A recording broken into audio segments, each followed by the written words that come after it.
1:15 ఒకరు చదవండి. 16 చదవండి ఫస్ట్. రోమా 1:16. సువార్తను గురించి సువార్త విషయంలో నేను సిగ్గుపడేవాడిని కాదు అని 15వ వచనం.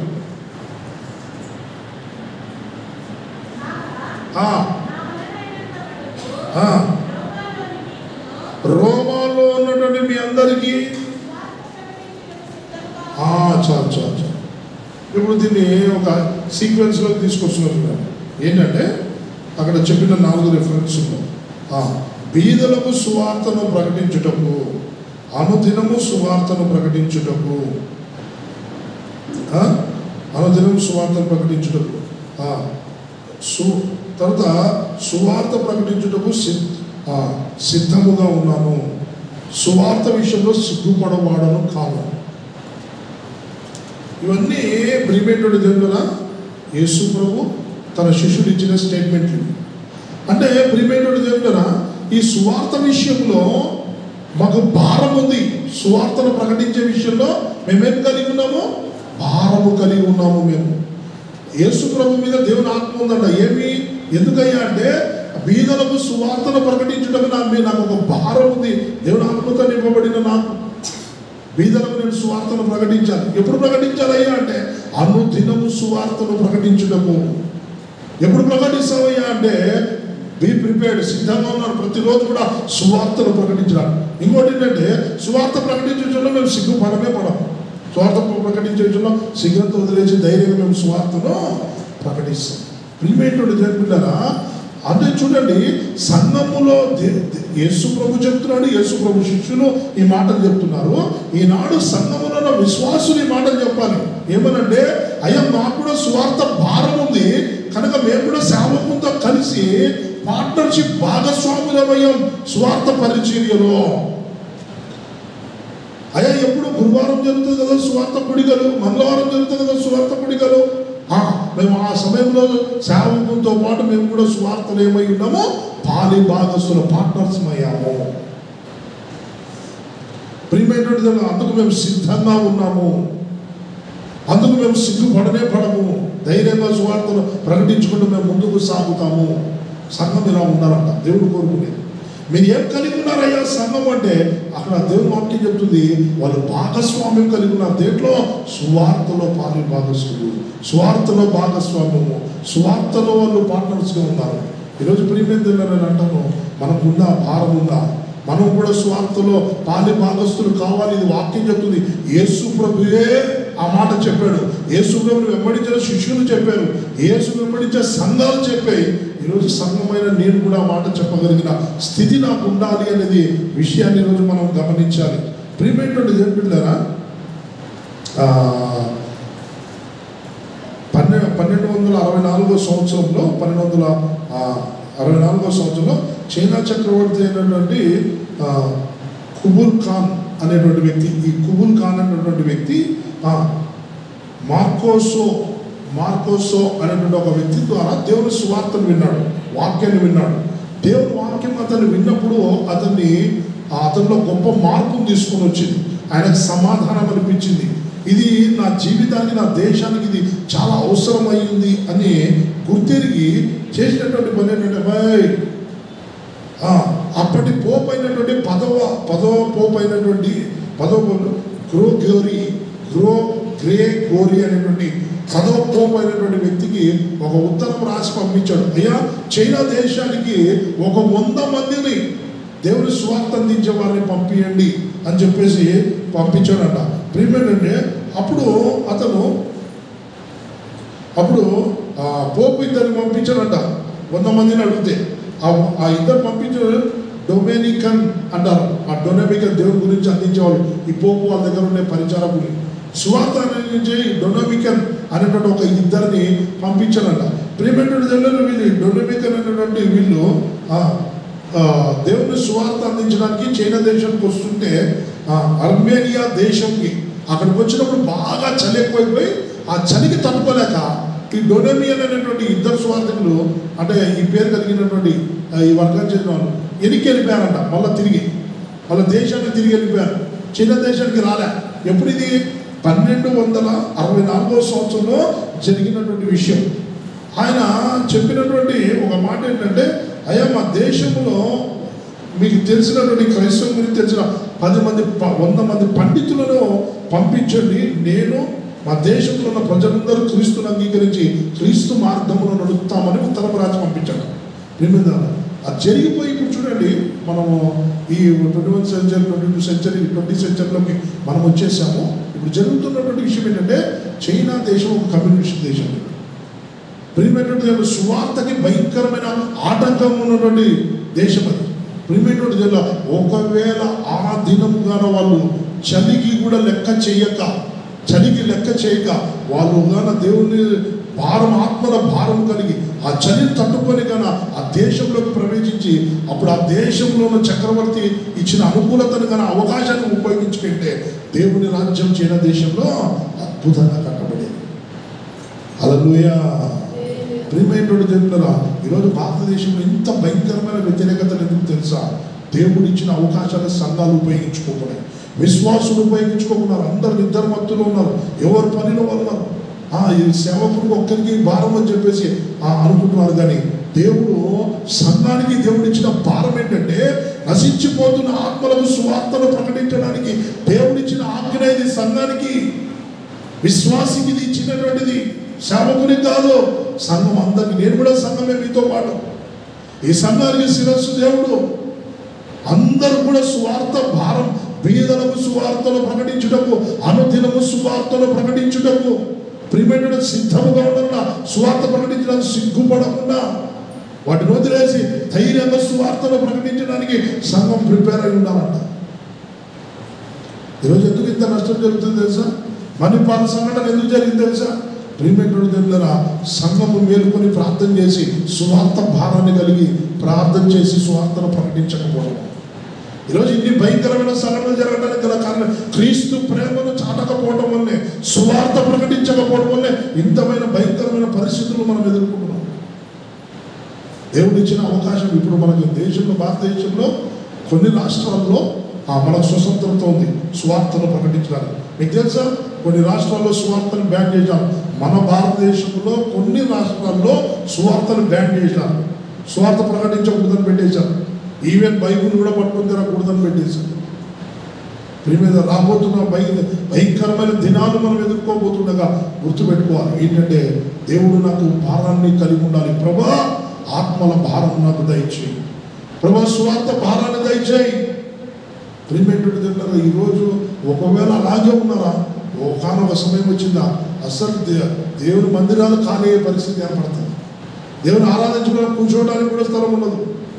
అంత భయంకరమైన పరిస్థితి ఎదుర్కొంటారు. ఈరోజు దేవుని సన్నిధిలో ఉన్నటువంటి అందరూ కూడా జ్ఞాపకం ఉంచుకోవాల్సినటువంటి ఒక విషయం ఏంటంటే, దేవుని సన్నిధిలో ఉన్న వారందరూ కూడా సిద్ధంగా ఉండాలంట. దేవుని సువార్త విషయంలో పాటల్స్ బాలి భాగస్వామిగా ఉండడం. కూర్చో. ఈ చిన్నపిల్లలు మీకు ఎన్నిసార్లు చెప్పినానమ్మా, ఈ చిన్నపిల్లల చదువు నా పక్క కూర్చోబెట్టమా. ఏదో పట్టాట వేసి పెట్టాను, పట్టాట ఏమని చెప్పినానా మీకు పరిచారకులకు? పట్ట ఇక్కడ ఏమన్నా నేను పట్టాట ఏందండి, పట్ట అక్కడ నడవడానికి ఇబ్బంది, పిల్లలతో నా పక్క కూర్చోబెట్టండి, పట్టాను లోపలికి జరపండి అన్న. నాకు వాక్యం చెప్తుంటే ఆటంకం చూడండి. రాత్రి పోయినప్పుడు మీ పరిచారకులు అందరికీ చెప్పిపోయాను, వచ్చినప్పుడు ఉదయం వచ్చినప్పుడు ఇట్లా పరిచయం ఇట్లా చేయడం, మళ్ళీ ఇది ఆటంకం వేసు. ఎన్నిసార్లు చెప్తా, ఆ వెనక కూర్చున్న పరిచారకులు చెప్తాను, వచ్చినప్పుడు లోపల పంపించండి. వాక్యం చెప్పేటప్పుడు నాకు ఇది ఒక ఆటంకం అవుతుంది. హల్లెలూయా.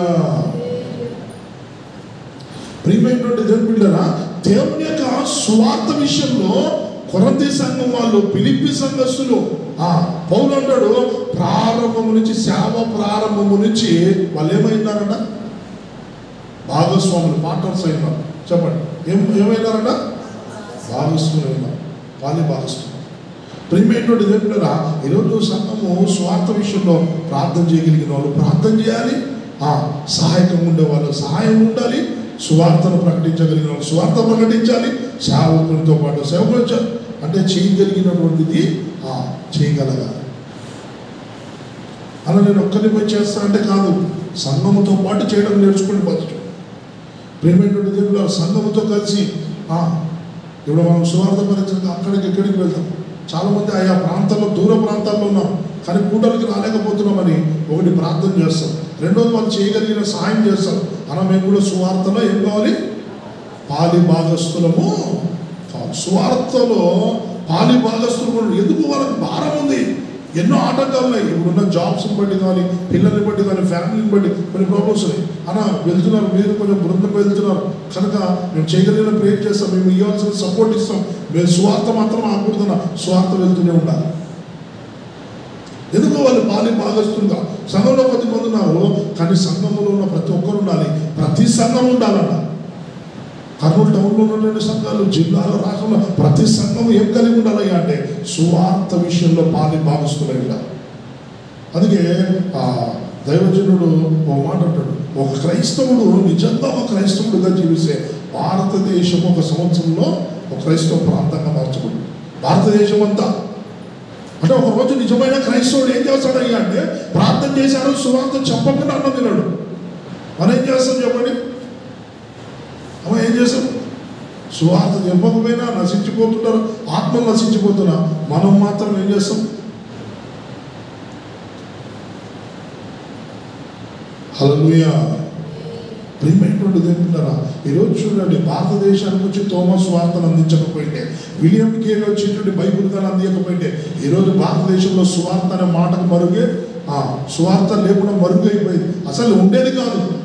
దేవుడు పంపించినప్పుడు ఆ భారము కలిగి తోమ భారతదేశంలో అడుగుపెట్టి దేవుని సువార్తను ప్రకటించాడు. ఇంగ్లాండ్ దేశం నుంచి విలియం కేరీ భారతదేశానికి వచ్చి దేవుని యొక్క సువార్తను అందించడం విధంగా పరిశుద్ధమైన బైబిల్ ప్రింట్ చేసి తెలుగులో మనకి ఈరోజు అందుబాటులో ఉందంటే వాళ్ళు భారం కలిగి ఉన్నారు, సువార్తలో పాలి భాగస్తులు అయి ఉన్నారు, పార్ట్నర్స్ అయి ఉన్నారు. ఈరోజు మనకి ఇచ్చిన దర్శనం ఏంటి తెలుసా? ఏంటి దర్శనము? తల్లు చెప్పండి, ఏంటి దర్శనం? ఏంటి మన దర్శనం? ఏంది మనం ఇచ్చి దర్శనం ఏందమ్మా? దేవునికి మహిమకరమైన సంఘము, సంఘాలు కట్టబడాలంటే ఏం చేయాలంటే మనము ఒకటి ఏం చేయాలి, రెండు ఏం చేయాలి? మనం ఒకటి ప్రార్థన చేయమని, రెండు వెళ్ళి సువార్తను మీరు రాకపోయినా ప్రార్థన చేయాలి. మీరు రాకపోయినా మ్యాన్బో మీ అబ్బాయి ఒకటి ఎప్పుడు అన్నతో పడుకోండి అని చెప్పి సువార్త పరిచయం.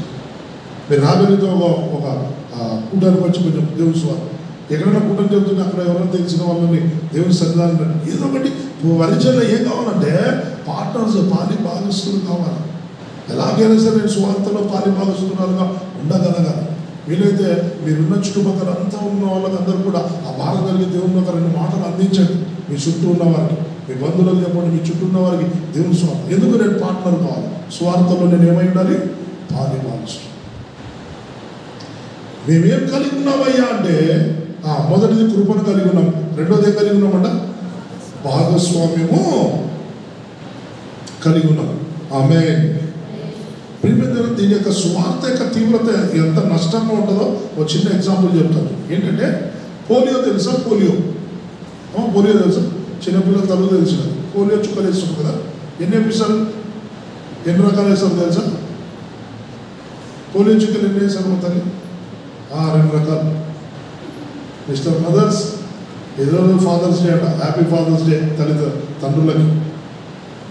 ఈరోజు ఫాదర్స్ డే. నిజంగా అందరూ చాలా దీంట్లో ఈరోజు ఫాదర్స్ డే.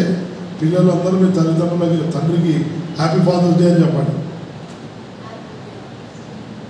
ఇక్కడ కాదు తండ్రి, ఇక్కడ ఉంటే వెనకాల తిరిగి చెప్పడా హ్యాపీ ఫాదర్స్ డే డాడీ అని చెప్పు. ఉన్నారు కదా ప్రైజ్ ఇంటికి వెళ్తాతో చెప్పండి fathers day, happy fathers day daddy. ప్రియమైనటువంటి దేవుని బిడ్డలారా, పోలియో తెలుసుదా? పోలియో 2 రకాల మందులు వేస్తారు పిల్లలకి. పోలియో చుక్కలు వేస్తారు. ఇది పోలియో మొదట ప్రారంభించబడినప్పుడు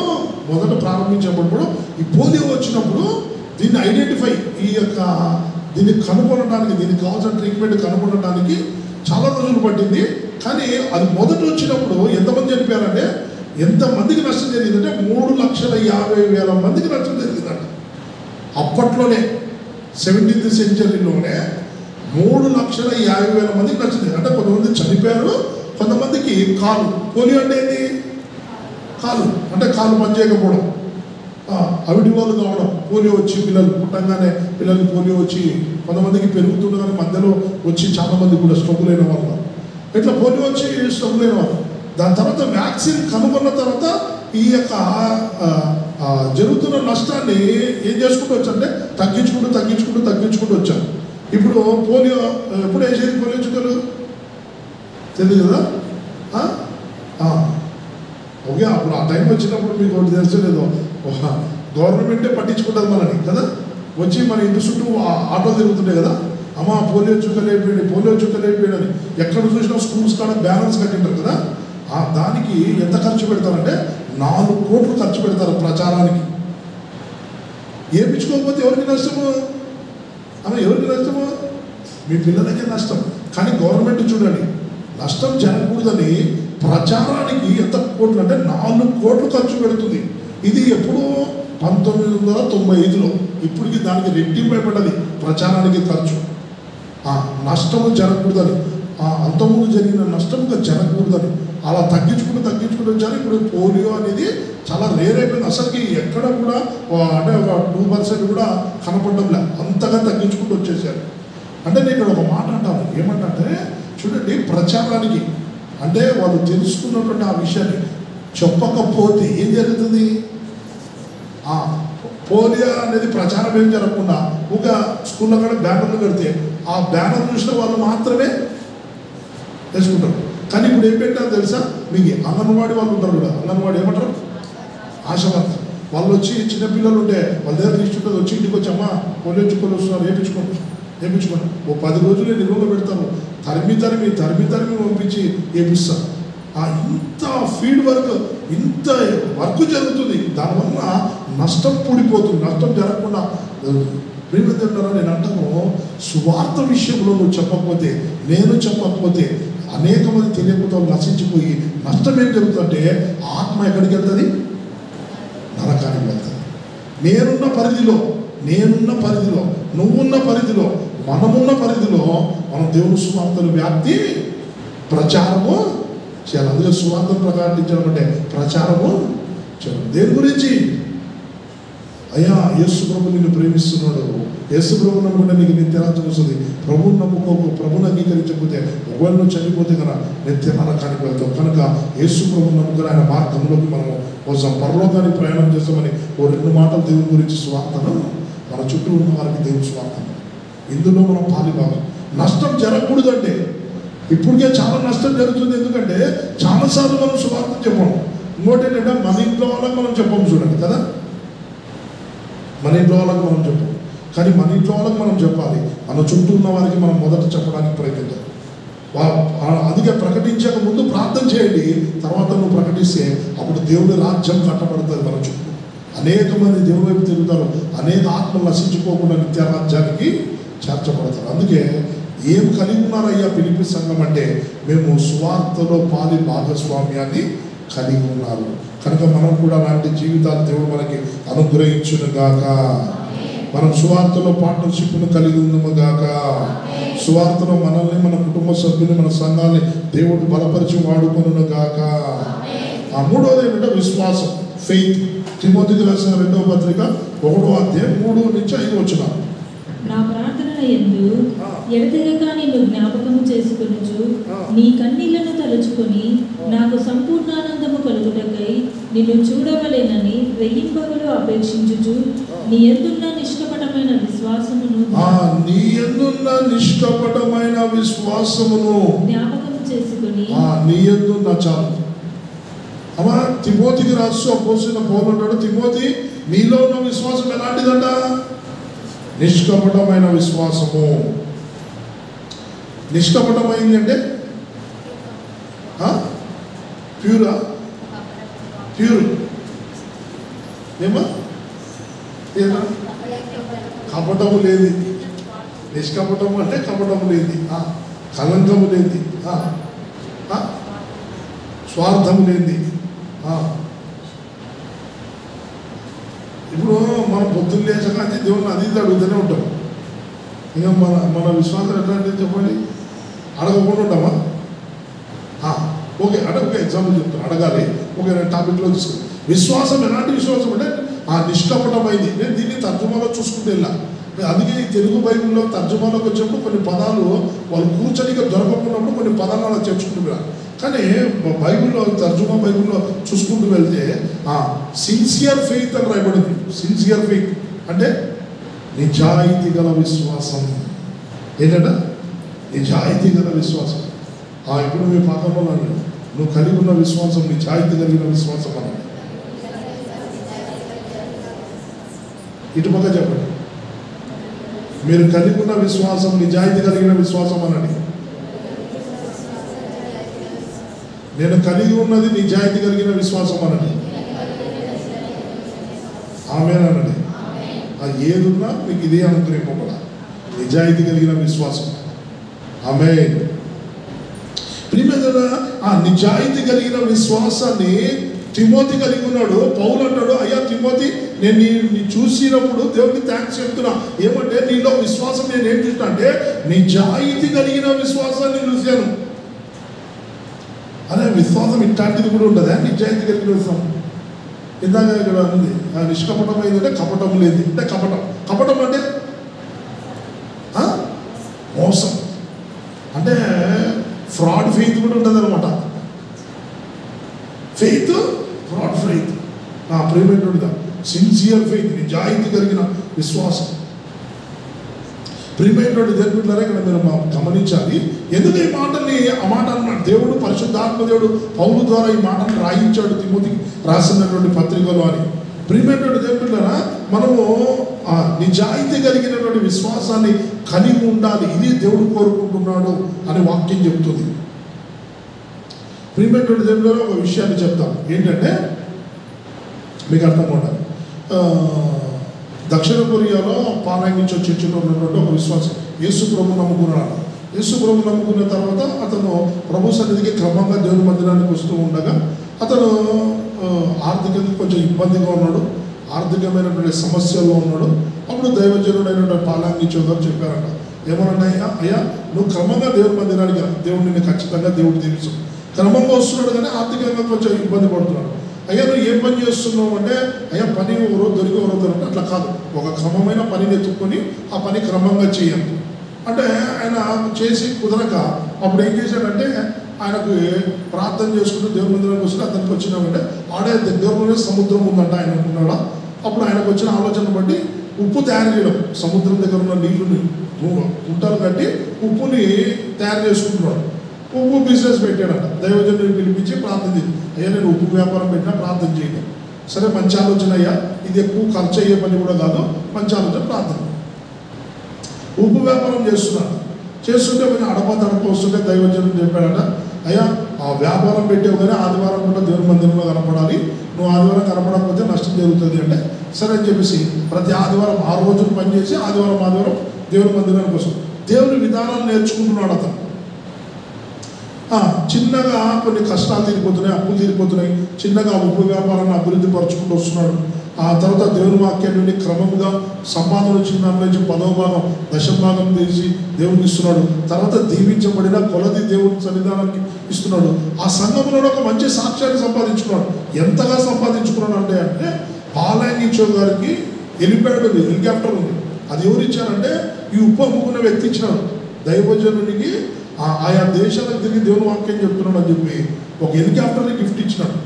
అంతగా దేవుడు ఆ వ్యక్తిని దేవుడు దీవించాడు. సంఘం అందరికీ ఎంతమంది సంఘం అంటే ప్రియమైనటువంటి 10 లక్షల మంది సంఘం. అది ప్రపంచంలోనే అతిపెద్ద సంఘం. అది ఆ సంఘంలో ఈ వ్యక్తికి సాక్ష్యం ఉంది. ఏంటంటే ఈ వ్యక్తిని దేవుడు దీవించాడు. ఇతను అంచెల సముద్రం దగ్గర గోడమ్స్ కట్టి పెద్ద గోడమ్స్ కట్టి ఉప్పు వ్యాపారాన్ని పెంచుకుంటూ వెళ్తున్నాడు. దేవుడు దీవించాడు. అతడు సంఘంలో ఒక మంచి సాక్ష్యాన్ని కలిగి ఉన్నాడు. ఒకానొక సమయంలో ఆ సముద్రంలో ఉప్పెన వచ్చేసేసి సముద్రం చుట్టుపక్కల ఉన్న ఊర్లన్నీ మునిగిపోయి భయంకరమైన నష్టం జరిగిందట. భయంకరమైన నష్టం. ఇది జరిగి అయిపోయిన తర్వాత సంఘం అంతా ప్రార్థన చేస్తున్నారు. దైవజనుడైన పాలాంగిచో గుర్తొచ్చిందట, అరే మా సంఘ విశ్వాస ఆ సముద్రం పక్కనే పెద్ద గోడమ్స్ వేసాడు, వ్యాపారం చేస్తున్నాడు. ఇప్పుడు ఊర్లే కొట్టుకపోయినాయంటే ఆ గోడమ్స్ నీళ్ళన్నీ వచ్చేసి నీళ్ళు లోపలికి వెళ్ళిపోతే ఏం తీసుకుపోతాయి? ఉప్పంతా కరిగిపోతుందా? కరిగిపోతుంది. పెద్ద పెద్ద గోడమ్స్ కట్టించినాడు, జరిగింది ఏమైపోయాడో అని బాధపడు. ఆ నీళ్ళన్నీ పోయి ఆ ప్రదేశం అంతా ఖాళీ అయిపోయి కొంచెం ఫోన్స్ లేవు, ఏం పని చేయడం లేదు. ఇంచుమించుగా ఒక 20 రోజులు పట్టింది. 20 రోజులు ఆ బ్రదరు మందిరాల్లో కనపడలే. అరే బ్రదర్ పని మళ్ళా జారిపోయినాడేమో ఈ పరిస్థితుల్లోకి అని చెప్పేసి వేదపడుతూ తన కోసం ప్రార్థన చేస్తూ, ప్రభా అతను సంఘంలో మంచి సాక్ష్యాన్ని కలిగి ఉన్నాడు, చక్కగా ఆత్మీయంగా ఎదిగాడు, అతను దీవించబడ్డాడు, ఇప్పుడేమో ఈ పరిస్థితులు వచ్చాయి, మీ సహాయం దయచేయండి. అప్పుడు సాతాను అంటుందంట పారాంగించే కాడికి వచ్చి, ఎప్పుడో వెళ్ళిపోయినాడు ఆయన, ఎప్పుడో లోకంలోకి వెళ్ళిపోయాడు, లోకంలో కలిసిపోతాడు, తను నిలబడ్డా, తన వల్ల ఏది కాదు, ఇంకెందుకు ప్రార్థన చేస్తున్నావు లే నువ్వు అని. అర్థమవుతుందే? ఎందుకు ప్రార్థన చేస్తున్నావు? శ్రమలు వచ్చిన తర్వాత ఎవరు నిలబడతారు? శ్రమలు వచ్చిన తర్వాత, ఇబ్బందులు వచ్చిన తర్వాత, కష్టాలు వచ్చిన తర్వాత ఎవరు నిలబడతారు? వెళ్ళిపోయాడు నువ్వు, నీకు ఎందుకయ్యా ప్రార్థన ఆయన కోసం? ఆయన ఎప్పుడు వెళ్ళిపోయాడు? చూసిగా పోయినాది వారం రాలే, చూసిగా 2వ వారం రాలే, చూసిగా 3వ వారం కూడా రాకున్నాడు అని చెప్పేసి దైవజనుడు అయినటువంటి పారంగించే వారు ప్రార్థన చేస్తుంటే సాతాను వచ్చి చెప్తున్నాడు, లేదు అతను ఖచ్చితంగా నిలబడతాడు ప్రభా, అతను ఒక బలమైనటువంటి విశ్వాసం చేత నింపుతున్నావు, ఒక సిన్సియర్ ఫెయిత్, నిజాయితీ కలిగిన విశ్వాసంతో మీరు నింపుతున్నారు అని ప్రార్థన చేస్తున్నాం. కానీ లోపల ఎక్కడో గిరి నిజంగా పోయిండొచ్చేమో. ఎందుకంటే మూడు వారాల సంఘ సావాసంలో లేడు. చుట్టుపక్కల ఉన్న వాళ్ళు ఊముంటారా? ఏమో నష్టం జరుగుతూ ఊముంటారా? ఏమంటారమ్మా? ఏమన్నా మనకు నష్టం జరిగిందని ఏమంటారు? ప్రభువు నమ్ముకున్నారు, మీకు నష్టం జరిగిందని. సాతాను చేసే మొదటి స్ట్రాటజీ ఏంటంటే, వారి విధానం ఏంటంటే, ఫస్ట్ మన మీద బురద తగ్గుతాడు. దేవుని నమ్ముకొని ఏమొచ్చా, దేవుని నమ్ముకోకముందే బాగున్నారు. ఈ మాట ఖచ్చితంగా సాతాను విధానాలు తెలుసుకోండి, దేవుని విధానాలు తెలుసుకోండి. ఎప్పుడు దేవుని బిడ్డలైన వారిని తెలుసుకోగలిగారు. ప్రతి ఒక్కరు మనం ఎదుర్కొంటాం ఈ పరిస్థితిని. ఎదుర్కొన్నప్పుడు మీరు గుర్తుపట్టాల్సింది ఏంటంటే, సాతాను మనల్ని ఏం చేస్తున్నాడు? దెబ్బ కొట్టాలని ప్రయత్నము చేస్తున్నాడు. ఇప్పుడు ఇజ్రాయేల్ కనాన్ దేశానికి వెళ్ళేటప్పుడు ఏమన్నారు? కష్టం వచ్చినప్పుడు ఏమన్నారు? మోషేతో, అయ్యా ఐగుప్తులో మాకేముంది? ఏముందన్నా? బాగా గంజి పోసేవాళ్ళు, కొంచెం మాంసం ముద్దలు, అప్పుడప్పుడన్నా నాన్ వెజ్ పెట్టేవాళ్ళు. నువ్వేమో ఎడారులు నడిపిస్తావు, అడవిలో నడిపిస్తావు, సముద్రాలను నడిపిస్తావు. ఏదైనా పరిస్థితి. దేవుని నమ్ముకుంటావు, ఏదో కనాన్ అంటావు, పాలు తేనెలు ప్రవహించి అంటావు, ఉన్నతమైన అవసరం, ఇప్పుడు చచ్చేటట్టున్నామంటారు అన్నా. భయంకరంగా శోధనలు జరిగాయి. మోషేకి తల వాసేది, ప్రభా ఏంటి ప్రభా ఈ ప్రజలు అని. వాళ్ళకి అద్భుతమైన విషయం ఏంటంటే, అసలు వాళ్ళకు వండుకునే పరిస్థితే లేదు. ఏంటంటే 40 సంవత్సరాలు ఏం చేశాడు దేవుడు? ఐగుప్తులో ఉన్నప్పుడు గంజి ఉంచుకోవాలి, గంజి కాసుకోవాలి, వాళ్ళు ఏమైనా వండుకోవాలి. అట్లాంటిది కనాన్ దేశానికి వెళ్ళేటప్పుడు 40 సంవత్సరాలు మన్నా కురిపిస్తున్నాడు, పూరేళ్ళు కురిపిస్తున్నాడు. ఏ రోజుకి ఆ రోజు ఫ్రెష్ ఫుడ్ తింటారు. నీళ్ళు కావాలంటే ఎడారులో నీళ్లు పుడుతున్నాయి, తర్వాత పండ్ల నుంచి నీళ్లు ఉగుతున్నాయి, మారాను మధురంగా చేస్తున్నాడు. ఇన్ని మిరాకిల్స్. ప్రియమైనటువంటి దేవుని సాతంగా చేసే మొదటి పని ఏంటంటే, మన చుట్టూ ఉన్న వాళ్ళందరినీ వాడుకుంటాడు. అందరూ వాడుకొని మనల్ని బాగా నీరు గారుస్తాడు. మనం గుర్తుపెట్టుకోవాల్సింది ఏంటంటే, ఫస్ట్ వీళ్ళు ఎవరు మాట్లాడినప్పుడు చెవులో దూదులు పెట్టుకోవాలి. చేయాల్సిన పని ఏంటంటే, ఫస్ట్ ఎవరు చెప్పిన మాట, దేవుని మాట వినండి. దైవజనుడు నేను పానయించో సాతాను ఇక్కడి నుంచి వెళ్తావు లేదని ఏ సునాంలో గర్దిస్తున్నా నిలిపంటే సాతానుగా వెళ్ళిపోయినాడు. దైవజనుడు ప్రార్థన చేసి 20 రోజుల తర్వాత ఆయన ఉన్నటువంటి గోడమ్స్ దగ్గరికి వెళ్ళాడట. గోడమ్స్ దగ్గరికి వెళ్ళిపోతే ఫస్ట్ గోడమ్ చూసినట్ట లేడట. గోడమంతా ఖాళీ అయిపోయింది, అంతా నీళ్ళు వచ్చి చేరినాయి. అది నడుచుకున్నా. 2వ గోడం, 3వ గోడం. పాట వినపడుతుందంట. పాట వినపడుతుందంట. ఈ నడుము లోతులకి నీళ్ళల్లో దిగి ఎవరో అతను దిగి అన్ని క్లీన్ చేసుకుంటా. ఇంకా కొంతమంది చేస్తున్నారు. ఈయన వాయిస్ గట్టిగా పడుతుందట.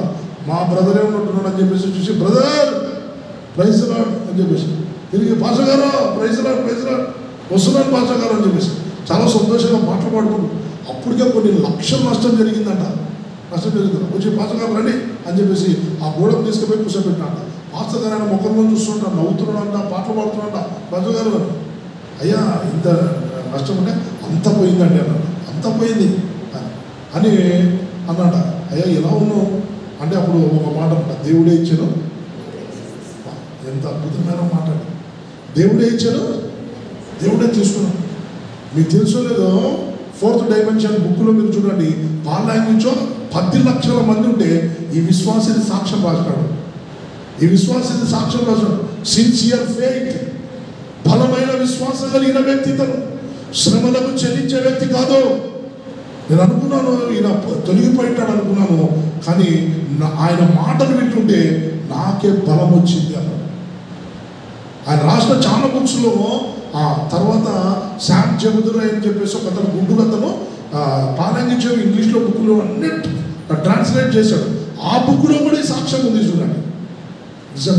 10,000 మంది విశ్వాసులో ఇతను సాక్ష్యం చూడండి. అట్టడుగుకి వెళ్ళిపోయినా కానీ విశ్వాసాన్ని కోల్పోయినా. Sincere faith.